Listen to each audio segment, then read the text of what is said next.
Q&A 세션의 사회를 맡은 이승범입니다. 지금부터 세 분 강사님들의 Q&A 세션을 진행할 건데요. 뭐 각자 질의를 던지도록 하고 마지막에 공통 질의로 하나를 던지도록 하겠습니다. 첫 번째는 황태식 부국장님께 던질 건데요. 본문 내용 중에 11페이지에 신용증가율이라는 내용이 있었습니다. 이 신용증가율이 뜻하는 바가 뭔지, 그리고 이제 신용증가율이 자기가 벌어들인 돈에 대비해서 대출이 더 많은 걸 의미하는 것 같은데, 그렇다고 하면 과거의 역사적 사건들, IMF라든가 2008년 글로벌 금융위기라든가 이런 때에 대비해서 지금 개인의 신용 증가율이 위험한 상황인 건지에 대한 부분, 또 하나는 그 기업들의 신용 증가율 또한 지금 무역 적자가 시작된 지 얼마 안 되긴 했지만 계속 진행이 되고 있는데, 이런 것들이 과연 내년도에도 지속적으로 이루어질 것이며 그것도 위험성이 있는 건지에 대한 답변 좀 부탁드리겠습니다. 먼저 신용 증가율은 지금 민간 부분, 즉 비금융회사 법인, 그 다음에 개인에 대한 그 대출 및 채권을 의미한다고 보시면 되겠습니다. 그리고 이 신용 증가율은 22년 말 기준으로, 그러니까 작년 말 기준으로 해서 그 이전 연도 1년간의 그 신용 증가율을 의미합니다. 현재 어느 정도 위험한 수준이냐, 그리고 과거에 어떤 행태를 보이고 있냐 하면, 지금 이제 12페이지에 그 그림이 좀 나와 있긴 한데요. 그 이전 연도의 그 그림은 현재 없으나, 과거에 어떤 형태를 보였냐 하면, 저희가 그 98년 그 IMF 그 외환위기 때, 그때는 이 모양의 우상향하는 그래프가 약간 그 우하향하는 형태로 잠시 내려갔다가 다시 올라간 그 상황이 유일한 그 사례입니다. 그리고 우리가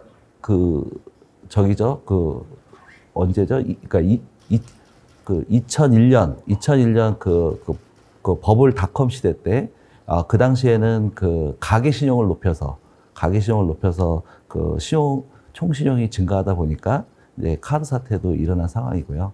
그 다음에 이제 2008년도에는 실질적으로 정책이 먼저 들어오면서 어떤 전 세계적인 금융 완화 분위기로 인해서 어떻게 보면 축소되지 않은 상황에서 계속 올라가는 모습을 보인 상황이거든요. 그래서 지금도 보시면은 요번 팬데믹 기간에도 계속 올라가고 있어서, 사실상 조정이라고 하면은 98년 IMF 외환위기 외에는 거의 없이 지금 이런 모습을 보여온 상태라고 이해하시면 될 것 같습니다. 그리고 마지막으로 기업의 신용 증가율은 현재는 가계부채 같은 경우에는 잘 관리되고 있어서, 지금 현재는 기업 중심으로 신용이 지금 늘어나고 있는데, 이 부분은 이제 기업들이 미래에 대한 불확실성으로 인해서 자금 조달을, 그러면 또 시장에서 금리가 올라가니까 미리 선제적으로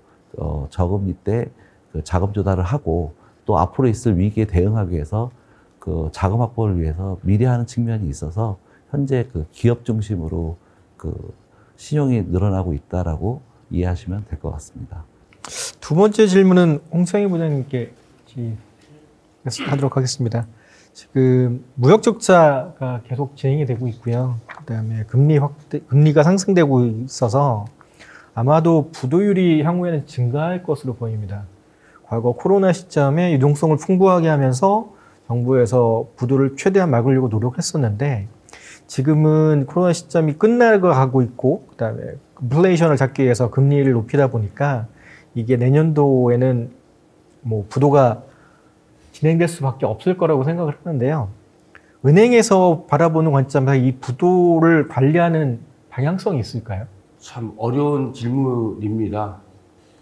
어떻게 질문을 했다 보니까 이제 학창시절에 선생님께서 너 이런 숙제 한번 해와봐 라고 하는 질문처럼 느껴지는데요.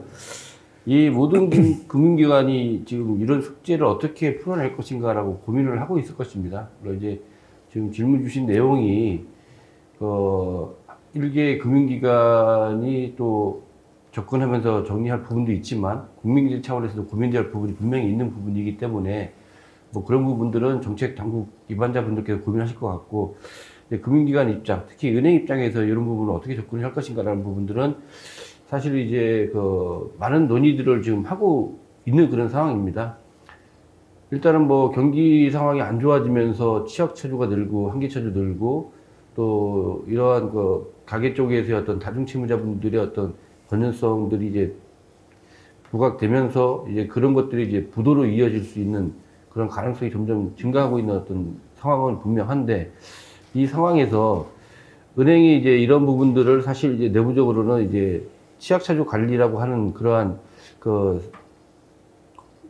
관리 활동들은 계속 하고 있습니다. 근데 이런 부분들이 있어서 이분들을 어떻게 이제 또 연착륙시키면서 관리를 해야 될 것인가라고 하는 부분도 이제 화두가 있는데, 물론 이제 은행 내부적으로도 이제 이런 부분들에 있어서 어떻게 소프트 랜딩 할 것인가에 어떤 제도적인 장치들은 있습니다. 뭐 프리워크아웃 제도를 가지고서 연착륙 할 수 있는 어떤 그런 기회를 드리는 식의 어떤 관리는 있고, 이런 부분들을 좀 촘촘히 지금 준비를 하고 있다라고 말씀드리지만, 전체적으로 국민경제 차원에서 이런 걸 어떻게 소프트 랜딩 할 거라는 부분에 있어서는 좀 큰 그림이 좀 있어야 되지 않을까라는 생각이 듭니다.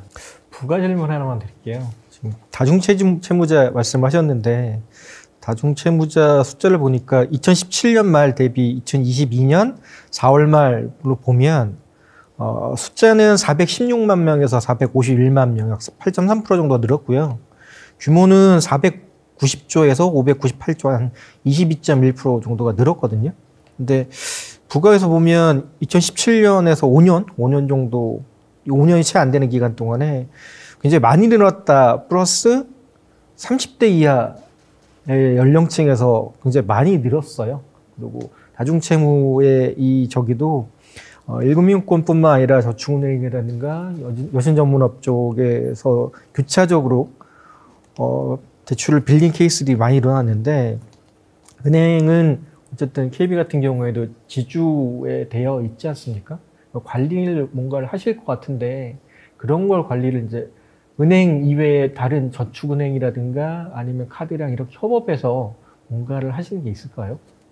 일단 뭐 같은 지주에 속해 있는 이제 계열사들, 뭐 저축은행, 캐피탈, 뭐 카드 이렇게 같이 이제 부분이 있는데, 일단은 각각 업권은 분명히 성격이 다르기 때문에 업권별로 어떤 그 독자적인 그런 관리들은 해 나가고 있다라고 부분이고, 이제 뭐 지주 차원에서도 그런 업권들의 어떤 행태들을 이제 종합적으로 이제 관리하는 이제 방안들을 이제 고민을 이제 하고는 있습니다.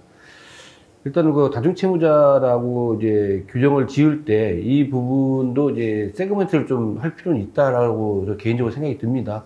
다중채무자라고 하는 부분의 정의를 아까 이제 황태식 부국장님께서도 말씀을 언뜻 하셨지만, 제1금융권 내에서 여러 기관들을 이제 거래하는 부분과 또 제1금융권이 있지만 2금융권, 뭐 여전사들 이렇게 가는 부분, 이런 부분들은 리스크 프로파일이 좀 다르거든요. 네, 그러면 이제 다른 그 리스크 프로파일을 갖고 있는 고객들을 어떻게 관리할 것인가라는 거는 그 특성에 맞게 다 방안들을 이제 수립하고 있다라고 말씀을 드리고, 전체적으로 은행에서 생각했을 때는 그 계열사들의 어떤 그 채무의 어떤 그 건전성 현황이라고 하는 부분이 이제 캐피탈 이런 부분들은 이제 제2금융권이기 때문에 그 신용의 어떤 샥도 이제 그쪽부터 오기 때문에 그쪽의 어떤 건전성 부분이 리스크로 은행에 전이될 것이다라고 생각하기 때문에 그런 지표들을 같이 공통적으로 보면서 그 종합 관리를 하고 있다라는 말씀을 좀 드리겠습니다. 이상입니다. 최병원 상무님한테 드릴 내용은 이제 글로벌 쪽 발표를 했으니까 글로벌 쪽에서 어떻게 대응하고 있는지, 그러니까 글로벌 금융사들이 어떻게 대응하고 있는지가 좀 궁금한데요. 미국을 제외하고는 미국은 환율에 대한 뭐 리스크는 별로 없는 편이긴 하지만 다른 나라들, 그러니까 EU라든가 뭐 일본도 그렇고 중국도 그렇고 저희 나라도 마찬가지인데, 이렇게 금리 인상이랑 인플레이션, 그다음에 환율에 대한 이런 부분이 계속 오고 있는데, 글로벌의 은행들이라든가 금융권에서는 이런 걸 대비해서 뭔가 리스크 관리를 하고 있는지에 대한 부분이 좀 궁금하고요. 두 번째는 아까 위기상황 분석 말씀하셨는데, 위기상황 분석 이외에 저희가 적용할 만한 리스크 관리 기법들이 있는 건지, 글로벌 쪽에서 그런 거에 대한 질의를 드리고 싶습니다. 일단은 아까 그 섹터별로 BCM 섹터나 인슈런스 섹터를 현재 상황에서 봤을 때 실적이 어떻고 어떻게 될 것이다라고 좀 말씀을 드렸고요. 그 과정에서 본다면 뭐 좋고 좋게 예상되는, 그리고 현재도 안 좋고 안 좋을 거라고 예상되는 약간 호불호가 좀 갈리고 있습니다. 그래서 전체적으로 지금 상황에서 리스컬리라고 한다면 안 좋은 곳에서는 어떻게 비즈니스를 할 것인가 좀 축소하고자 하는, 지금 우리가 얘기하는 걸로 하면 리스크 에피타잇을 고려해서 얼마 정도의 자본을 활용할 것인가를 뭐 축소하는 차원에서 아마 관리를 진행을 할 것이고 라고 판단이 들고요. 다만 저희가 지금 그 주목하고 있는 것은 그 커머셜 뱅크나 보험처럼 향후 금리가 올랐을 때 명목금리죠. 노미널 금리가 올랐을 때 성과가 좋아질 거라고 예상함에도 불구하고 그럼 과연 지금의 어떤 사업을 확장할 것인가 아니면 리스크 관리를 할 것인가에 대한 좀 화두가 조금 나오고 있는 걸로 판단하고 있습니다. 제가 글로벌 전체적으로 얘기되고 있는 걸 본다면 사실 인플레이션 쪽에 관련된 부분이 좀 있어요. 인플레이션 쪽은 사실은 북상으로 그 노출되어 있는 금융기관은 거의 없습니다. 명목금리에 노출되어 있는 것이지 인플레이션 자체에 노출되어 있는 경우는 글로벌로 본다면 예를 들면 그 DB 펜션 쪽에서 인플레이션을 커버해 주는 게 있는 경우 정도예요.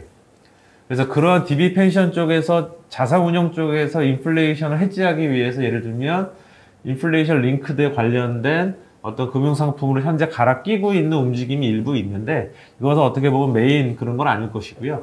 전체적으로는 인플레이션으로 인해서 사실은 간접적인 영향을 받을 것이다 라고 좀 보고 있는 부분이 사실은 사회적 비용에 대한 부분입니다. 그래서 현재 계속 얘기 나왔지만 그 인플레이션과 고금리 이런 것들이 취약계층을 통해서 많이 발현될 것이므로 이러한 취약계층을 통해서 발현된 거기서 발생되는 사회적 비용이 높아질 것이고, 그러면 이것을 어떻게 보면 사회 안전망으로서의 금융기관이 어떻게 그러면 가져가야 될 것인가에 대한 필요성이 있다라고 보고 있는데, 이 부분이 또 어떻게 보면 지금 현재 나타나고 있는 지정학적인 어떻게 보면 중국이라든가 푸틴 등등의 어떤 리더십에 관련된 부분과 맞물려서 국내뿐만 아니고 여러 가지로 이 부분이 금융기관에게 많이 비용이 전가될 가능성이 높아지고 있다라고 좀 보고 있고요. 그래서 이 부분은 이런 비용까지 상당 부분 앞으로 들어올 것이기 때문에 비즈니스 확대보다는 상당히 보수적 관점으로 가져가야 될 것이다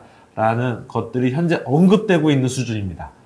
그리고 이런 사회적 비용은 국내도 있지만 우리 지금 얘기한 글로벌 매크로가 바뀌기 때문에 아직 그 개발도상국 같은 경우에는 훨씬 국가 전체적으로 많은 이슈가 되고 있고, 그런 국가 간에 있어서도 비용이 상당히 들기 때문에 이 역시도 전체적으로 해결이 돼야 될 부분이고, 결국에는 글로벌 금융기관들이 이걸 떠안는 구조로 가지 않을까. 그래서 이것을 사업적으로 받아내야 된다라고 화두가 던져지고 논의가 이루어지고 있습니다.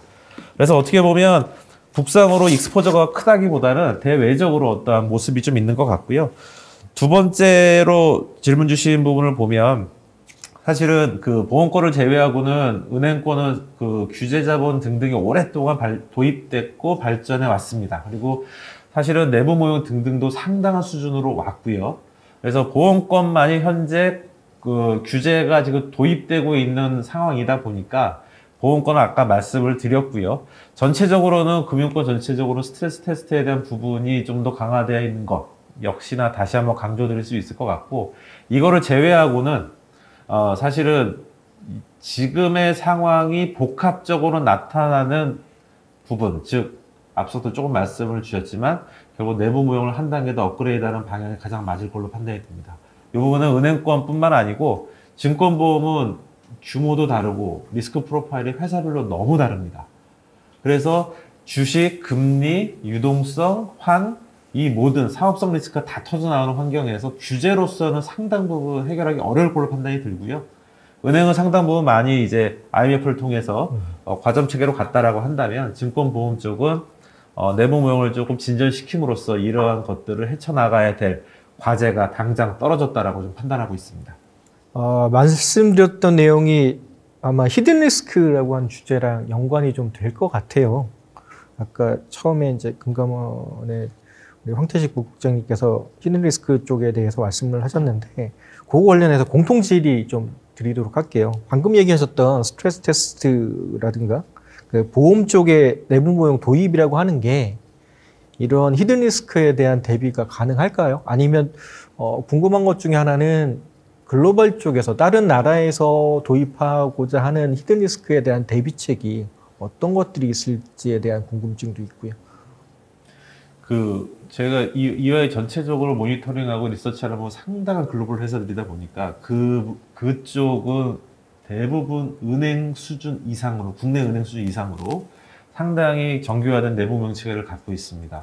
아시겠지만 알리안츠 글로벌이라든가 이런 데 가보면 어마어마하게 큰 회사고요. 그래서 상당히 마켓 리스크뿐만 아니고 보험 리스크를 포함해 갖고 체계화된 그 부분을 갖고 있고요. 지금 히든 리스크라고 하는 부분들은 어떻게 보면 큰 회사이기 이전에 조금 중소사에서 나타날 수 있는 부분이라고 좀 판단이 됩니다. 어떻게 보면 추정값을 업데이트하는 정도이지 프레임워크 자체를 새로 만드는 수준은 아니라고 보고 그들의 금융 역사상에 이 정도의 금리 움직임과 이런 것들은 이미 그들이 지금의 프레임워크를 만들 때 이미 고려된 바이다라고 판단을 하고 있습니다. 동일한 질문은 이제 은행 쪽에 홍창희 부장님한테 드리면 저희가 바젤3 이외에 다양한 규제들이 있잖아요. 글로벌 규제들은 다 소용이 된 것 같고 히든 리스크라고 하면 그런 것들 이외의 것들에 대한 거라고 생각을 하는데 예를 들자면 최근에 비트코인 관련해서 해외에서 사갖고 들어와서 그거를 하는 사례라든가 이런 것들일 수 있을 텐데 이런 거를 생각하시는 게 있나요? 내년도에 그러니까 규제는 거의 다 됐으니까 대외적인 규제는 됐으니까 내부적으로 생각하시는 히든 리스크를 대비하는 그런 방법들이 있을까요? 일단 뭐 앞서 말씀 주신 것처럼 이제 은행권이라고 하면 이제 대충 이제 규제 산업이기 때문에 이제 감독 당국이 주는 규제 기준은 다들 이제 충족하면서 어느 정도 리스크를 관리할 수 있는 어떤 하드웨어적인 기본적인 틀은 다 갖추고 있다라고 말씀을 드릴 수 있겠습니다. 물론 그 운영에 어떤 영향 차이는 있을 수 있겠지만 그렇지만 이제 사회자께서 말씀하신 것처럼 거기에 포함되지 않은 그런 그 리스크라고 하는 부분 이게 이제 히든 리스크라고 정의할 수도 있을 것 같은데 이제 저희가 조금 고민하고 있는 부분은 뭐 이런 말씀을 직접 또 드리면 좀 부담스러운 부분도 있지만 사실 최근에 이제 외화송금 이슈가 있었지 않습니까? 이제 비트코인과 연계되어 있는 그런 부분인데, 이런 부분이 이제 운영 리스크하고도 연계될 수도 있겠지만, 이게 쉽게 얘기해서 자금 세탁 방지법, 미국의 생션 같이 이제 그런 부분에 연결된다라고 하면, 이제 그런 부분들이 이제 과징금 형태로 상당히 이제 돌아올 텐데, 아시는 바와 같이 외국계 은행들, 그리고 국내 은행들도 거기서 이제 과징금을 맞은 사례가 있습니다. 근데 규모가 글로벌 은행들은 천문학적 숫자가 나오는 그런 상황이에요. 이제 그런 것들을 어떻게 이제 잘 관리를 할 것인가라고 하는 부분.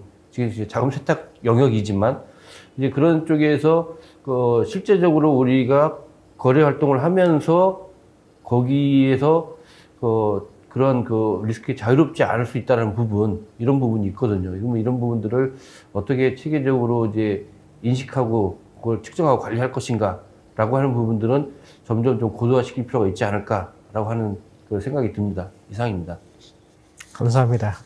마지막으로 이제 처음에 이 주제를 말씀하셨던 황태식 부국장님한테 질문을 드린다고 하면 히든 리스크라고 하는 거를 금감원 입장에서는 어떻게 정의를 하고 그 내용들을 어떻게 바라보고 계시는지 그리고 그게 내년도에 관리 방향성으로 갈 건지에 대한 부분이 좀 궁금해서요. 예. 사실 말씀은 드렸지만 히든 리스크 알 수도 없고 알려지지도 않은 리스크입니다. 그러니까 이거에 대해서 특별히 정의를 내리는 어떤 논문이나 무슨 책이 있거나 이건 있는 건 아니거든요. 다만 뭐냐면 저 영국발 금융위에서 나타난 것처럼 자다 일어났더니 갑자기 연기금 부도가 임박해 있어서 어떤 대책이 나와야 되는 정말 아무도 모르는 상황에서 갑자기 터져 나오는 어떤 리스크들이거든요. 근데 지금 현재 어떤 운용 리스크 측면이나 자금 세탁 측면에서는 말씀해 주셨으니까 어떤 금융 상품 측면에서 조금 말씀드리면 뭐 대표적으로는 뭐 여러 장외판 상품도 있을 수 있고 그다음에 구조화된 상품도 있을 수 있고 그다음에 외화 차입하는 과정에서 대개 이제 국채나 여러 가지 이렇게 담보를 제공하는 경우가 있을 수 있고 하여튼 그러한 부분에 있어서 어떤 트리거가 발생해서 갑자기 그 거액의 그 돈이 필요로 하는 어떠한 상황에 노출됐을 때 근데 지금은 전 세계적인 리스크다 보니까는 그게 그 한 회사의 그 어떤 금액으로 나타나는 게 아니라 뭐 전 세계 뭐 모든 금융회사의 그 규모로 뭐 드러나는 형태로 나타나다 보니까는 이 부분에 대해서 그 실질적인 샥은 작게 나타날 수 있는데 오히려 더 크게 나타나서 더 큰 갑작스러운 리스크로 또 나타나는 어떤 이런 현상이 반복될 수가 있거든요. 그래서 이거를 이제 찾는 방법이라고 하는 거는 아직 어떻게 뭐 말씀드리기 어렵지만은 그 아이디어 측면에서 말씀드리면은 어떠한 예를 들면은 금리나 환율이나 이런 어떤 주가들에 있어서 갑작스럽게 우리가 예상치 못한 수준의 어떤 급변동이 일어났을 수준에서 과연 뭐 마진콜이 걸릴 수 있는 거라든가 청산이 이루어질 수 있는 거라든가 뭐 아니면은 갑자기 뭐 대량의 자금 인출 사태가 발생할 수 있는 상황이라든가 이런 게 어느 정도 수준을 쳤을 때 이런 일이 발생할 수 있을까? 그런 상품이 있는가? 먼저 그런 상품이 있는가? 그다음에 두 번째는 정말 어느 정도 수준에서 우리가 갑자기 유동성이 얼마 정도 필요한 것만 제대로 알고 있으면 결국에는 이거 막아낼 수 있지 않을까. 근데 지금은 그거조차 알 수 없는 어떤 프로파일이 좀 안 되는 부분에 있어서 두려움이 있는 거거든요. 그래서 그런 부분들에 대한 상품, 그 다음에 사이즈, 그 다음에 어떤 수준에서 뭐 예를 들어서 뭐 환율 뭐 2,000원, 뭐 이런 식으로 오면은 문제가 없을 수 있지만 그게 아니라 어느 정도 수준에서는 내가 얼마 정도 돈이 필요한 일이 발생하고 있다는 거를 최소한 그런 프로파일을 충분히 이해하고 그 다음에 근데 이 부분은 더 좀 어려움이 있는 부분은 노출시키기 어렵기 때문에 아마 감독 당국과 커뮤니케이션 할 때도 분명히 말 그대로 히든 시킬 겁니다. 이 자체도. 그렇기 때문에 커뮤니케이션이 상당히 어려움도 있습니다. 그렇기 때문에 사실 이거를 알 수 있는 정말 주체는 해당 금융회사 뿐일 수밖에 없고 그리고 또 지주 같은 경우에는 자회사 부분에 대한 전염 리스크까지 있으니까 은행만 챙기실 부분이 아니라 정말 여타 자회사에서도 이런 게 있느냐, 사이즈가 얼마나 되느냐, 그러니까 이런 거에 대한 정확한 것만 알고 커뮤니케이션만 돼도 우리가 요거만 막아내면 나머지는 단계적으로 해결할 수 있는 질서 있게 대책을 세워나갈 수 있는 부분이기 때문에 좀 찾아보자. 네, 이런 겁니다. 예. 이 정도는 말씀드리겠습니다. 네, 감사합니다.